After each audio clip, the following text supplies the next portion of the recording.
কোনো শিক্ষক তার শিক্ষা প্রতিষ্ঠানে কোনো শিক্ষার্থীকে বাইরে কোনো কোচিং করাতে পারবেন না। এটা মন্ত্রণালয়ের নীতিমালা। শিক্ষকরা গিয়ে এটা নিয়ে আদালতে এটা বিরুদ্ধে করেছিলেন, সেটা আদালত সেটা নেয়নি। এবং আদালতের রুলিংয়ে একটা অবজারভেশন ছিল, কথাটা এরকম যে কোচিং এখন একটা ব্যাধির মতো সমাজে ছড়িয়ে যাচ্ছে, এটা বন্ধ করা প্রয়োজন। এবং এই জায়গা থেকেই কিন্তু এই যে শিক্ষকরা করতে পারবেন না, কিন্তু বাইরে করার কথা না, তারা বাইরে কোচিং করাতে পারবেন না।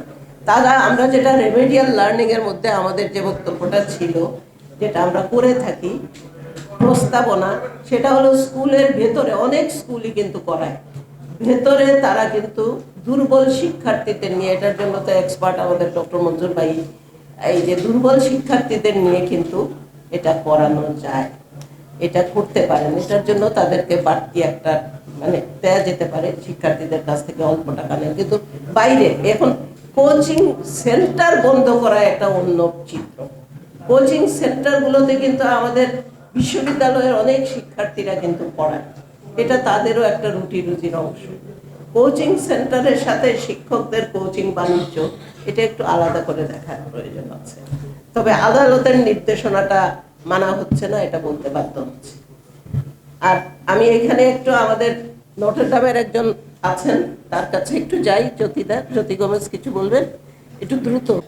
এই যে গাইড বই, এই যে কোচিং বাণিজ্য, আসলে তো শিক্ষা মন্ত্রণালয় একটা বাণিজ্যের জায়গায় হয়ে গেছিল।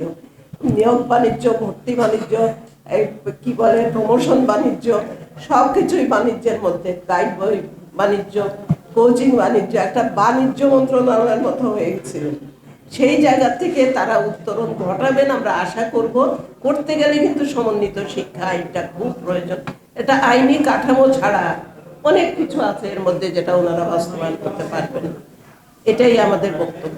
রাজনীতিমুক্ত, দলীয় রাজনীতিমুক্ত শিক্ষাঙ্গন, শিক্ষক, শিক্ষা প্রতিষ্ঠান, এগুলো যদি আমরা করতে পারি তাহলে কিন্তু অনেক দূরে এগোনো যাবে।